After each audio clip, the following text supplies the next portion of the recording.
Morning all of you. I hope आप सारे लोग बहुत ही अच्छे होंगे। जैसे कि आप सभी को पता है कि लोगों में समस्याएं इतनी ज़्यादा हो गई थी कि फ़्लाइटें बंद होने की वजह से इंडिया से यूएई के लिए फ़्लाइटें बंद हो चुकी थी और अभी वो फ़्लाइटें चालू होने के आसार पूरे के पूरे नज़र आ चुके हैं। बुकिंग ओपन हो गई है। तो इस वीडियो में हम इसी बारे में बात करेंगे। वीडियो को लास्ट तक देखिएगा। जो लोग चैनल पर नए हैं वो सब्सक्राइब करना बिल्कुल ना भूलें, ताकि आने वाली जो भी अपडेट्स जो भी नई वीडियोज़ हैं वो उसका नोटिफिकेशन आप लोगों तक पहुंच सके।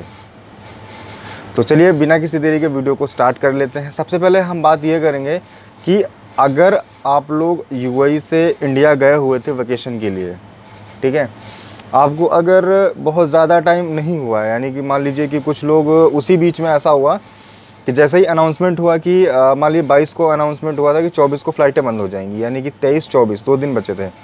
तो कुछ लोगों ने लालन फानन में जितने की भी टिकट मिली, जैसे भी मिली, लोग लेके आ गए। कुछ लोग वाया मालदीव वाया नेपाल भी आए थे। मैंने इस पर भी एक वीडियो डाली थी। तो वहाँ से भी लोग ट्रेवल करके आए हैं। लेकिन अब क्या करना है कि अभी फ़्लाइटें जो हैं वो ओपन होने के आसार पूरे पूरे नज़र आ रहे हैं। इसकी अपडेट जो है वो अल खलीज टाइम्स ने दी है और उन्होंने ये बताया है कि आप अब फ़्लाइटें इंडिया टू यूएई के लिए बुक कर सकते हैं 5 मई से। यानी 5 मई से जो फ़्लाइटें हैं वो ओपन बिल्कुल हो जाएंगी, क्योंकि फ़्लाइटें उन्होंने बुकिंग उन्होंने ओपन कर दी है। ऐसी उम्मीद जताई जा रही है कि ओपन तो होनी ही चाहिए, क्योंकि अगर बुकिंग स्टार्ट हो गई है तो जाहिर सी बात है कोई ना कोई उन्हें रिस्पॉन्स आगे से मिला ज़रूर होगा। तो अल खलीज की तरफ से यही नोटिफिकेशन आप लोगों के लिए है कि फ़्लाइटें ओपन हो गई हैं। आप जो है अपना फ़्लाइट बुक कर सकते हैं। लेकिन फ़्लाइट बुक करने से पहले एक चीज़ मैं आपसे लोगों के साथ शेयर करना चाहूँगा कि जैसा कि आप सभी को पता है कि जब फ़्लाइटें बंद हुई थी तो 2 दिन के बीच में बहुत ज़्यादा कॉस्ट आ गई थी।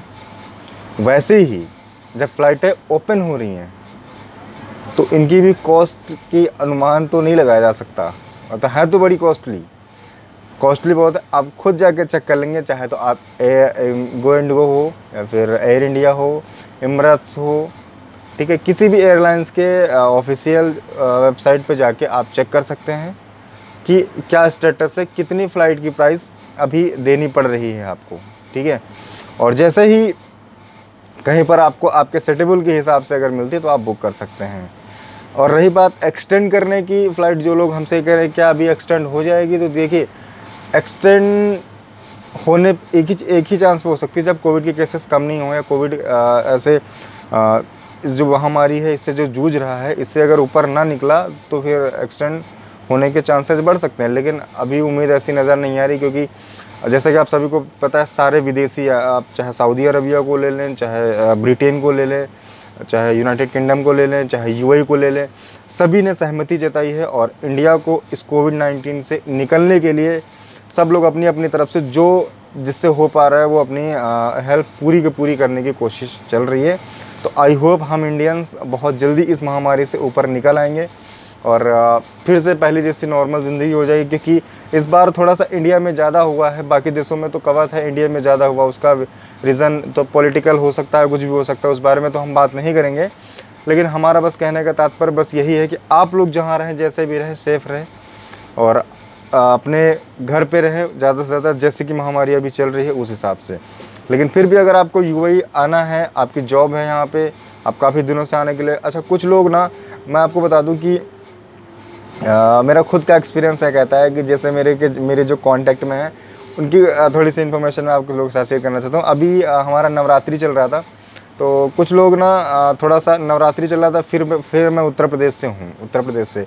तो नवरात्रि के बाद क्या हुआ कि अभी इलेक्शन आ गए थे, यानी कल 26 में यूपी का जो तीसरा चरण का चुनाव हुआ है वो कल ख़त्म हुआ है। अब कुछ लोग ये सोच रहे थे कि मैं चुनाव के बाद जाऊंगा या ये जो ग्राम पंचायत के चुनाव थे ये ख़त्म होने के बाद मैं जाऊंगा, जो रूरल एरिया से थे।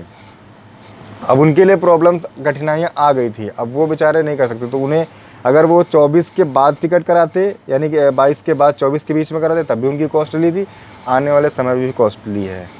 तो देख लीजिए आपके हिसाब से जो भी फ़्लाइट आपको सूटेबल लगे वो आप करा सकते हैं, ठीक है।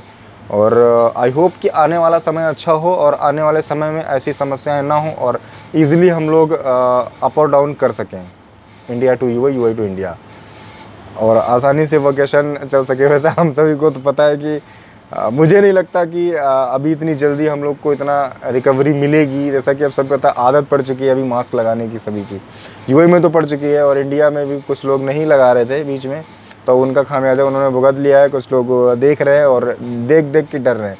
तो अभी देखिए बिल्कुल जो है सावधानी बरतिए, अपनी चीज़ों को ध्यान रखिए, घर पर रहिए, सैनिटाइज़र यूज़ करिए, मास्क लगाइए, क्योंकि ये बहुत ही मुश्किल घड़ी है। और यूएई में हालांकि इतने कम केसेस, मैं आपको बता दूं यूएई के हिसाब से तो कम नहीं है, 2000-2500 केसेस होते हैं यूएई में, 2000 के समथिंग। लेकिन यहाँ पे बहुत ज़्यादा रूल स्ट्रिक्ट, अगर 2500 निकल आए ना तो और स्ट्रिक्ट हो जाता है रूल्स, इतना मान लीजिए। मास्क आपने हटाया नहीं, अब मैं अपनी शॉप पे अकेला हूँ तो मैंने मास्क हटा रखा है। वहीं पे अगर अब मैं बाहर जाऊँगा तो मैं मास्क यहाँ से नीचे नहीं कर सकता, अगर होता है तो 500 दिरहम का फ़ाइन या 3000 दिरहम का फ़ाइन, ठीक है। इतने बड़े बड़े फ़ाइन है यहाँ पे, तो जितनी हमारी सैलरी नहीं होती उससे ज़्यादा हमें पे करना पड़ जाता है फ़ाइन। तो लोग ये सोचते हैं कि भाई रूल्स रेगुलेशन को फॉलो करा, सोशल डिस्टेंसिंग का फॉलो करना ही करना है, ज़्यादा लोग इकट्ठे हो ही नहीं सकते, गैदरिंग हो ही नहीं सकती, ठीक है। तो ये छोटी छोटी अपडेट थी। अच्छा, जिन लोगों को मैं कहाँ पहुँच गया, जिन लोगों को अपनी फ़्लाइटें अपडेट करानी है, फ़्लाइटों की बुकिंग करानी है, वो लोग करवा सकते हैं बिना किसी प्रॉब्लम्स के। आप चाहे तो कोई भी वेबसाइट आप चेक कर सकते हैं। फ़्लाइटें थोड़ी कॉस्टली हैं, लेकिन खुशखबरी यही है कि फ़्लाइटें ओपन हो चुकी हैं अभी, ठीक है। तो इस वीडियो में इतना ही। Thank you so much watching for my this video.